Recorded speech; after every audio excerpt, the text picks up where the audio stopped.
fez uma boa coluna sobre o Lula e o debate sobre o Banco Central. O Reinaldão aqui escreveu sobre isso na Folha de São Paulo de hoje. E vamos ler juntos aqui. Lula vence o debate sobre os juros, mas o tratam como derrotado por nocaute. Liberalismo mal digerido quer a ideia de média do futuro, com o Estado dividido em guildas. Vamos ler aqui essa coluna.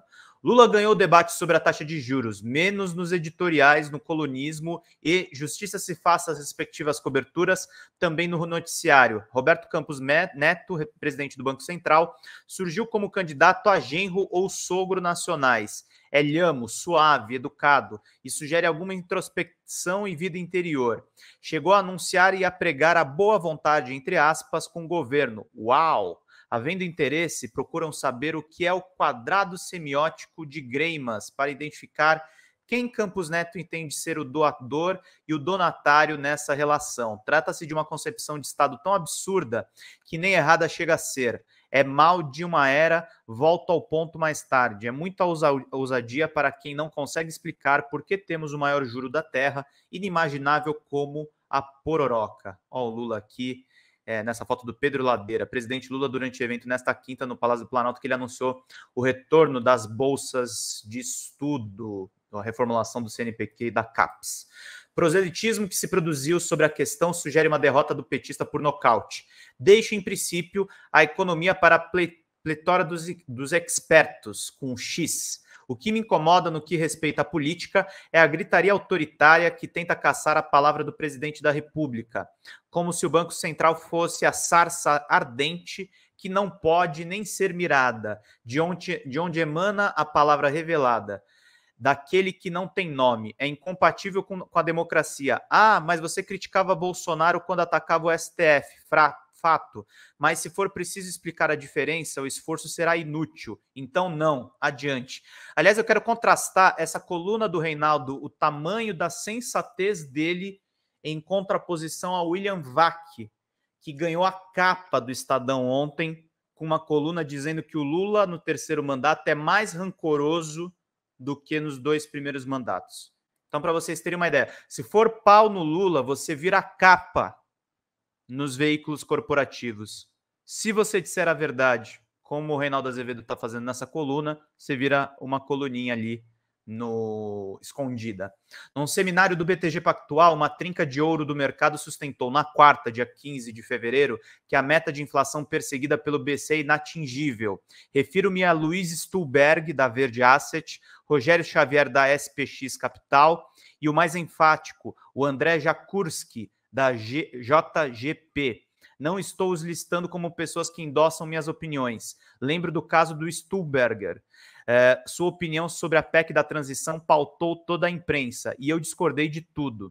Disse Xavier, só alcançamos a inflação de 3% uma única vez, em 2016. Agora a gente passou por todas essas situações inflacionárias, o Brasil resolveu fazer a meta de 3%. Nos Estados Unidos a meta é de 3,5% e no Brasil vai ser 3%, é falta de bom senso. E ainda, as pessoas nos supermercados vivem com a inflação de 10%, 12%. É outra realidade. Eu acho que o custo de carregar uma meta desse tamanho é gigantesco, seja financeiro, seja social, seja político, porque uma vez que você não atinge as metas, o Banco Central fica restritivo na política monetária. Luiz Carlos Trabuco, presidente do Conselho de Administração do Bradesco, afirmou nesta quinta: hoje percebemos que o debate sobre os juros necessários para combater a inflação está permeado de ponderações sobre atividade econômica e emprego. É justo e correto dar mais complexidade ao tema da política monetária. Pergunta aos 3 ases e um Trabuco serão vistos como patetas ou como parte dessa gente. Deve dizê-lo com um misto de desprezo e ironia. Quem venceu a eleição para destruir os marcos do nosso capitalismo, porque imagina, como escreveu um articulista, estar ainda na Vila Euclides, a indagação é retórica. É certo que os empresários serão tratados com respeito, e assim deve ser. Eis o Buzilis. Entende-se legítimo que operadores do mercado discordem das decisões do BC com uma dureza que Lula não ousou ter, mas se profere o anátema contra o herege, que é detentor de um mandato popular, mas se profere o anátema contra o herege, que é detentor de um mandato popular. Na origem, há o ódio à política, que nos levou a contemplar o abismo, e uma ojeriza ao Estado típica das teses liberais mal digeridas.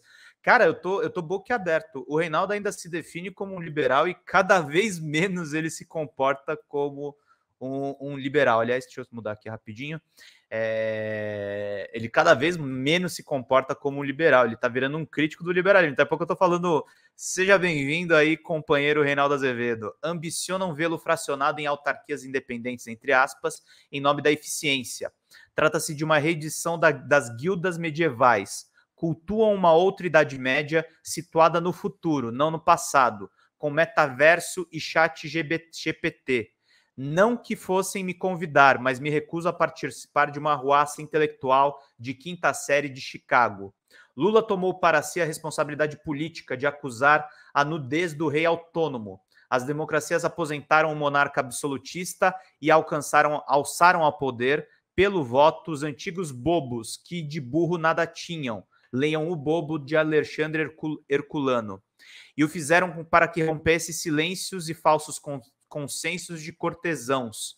Como se nota, nem o trio de ouro explica por que os nossos juros são os maiores, são a maior pororoca da terra.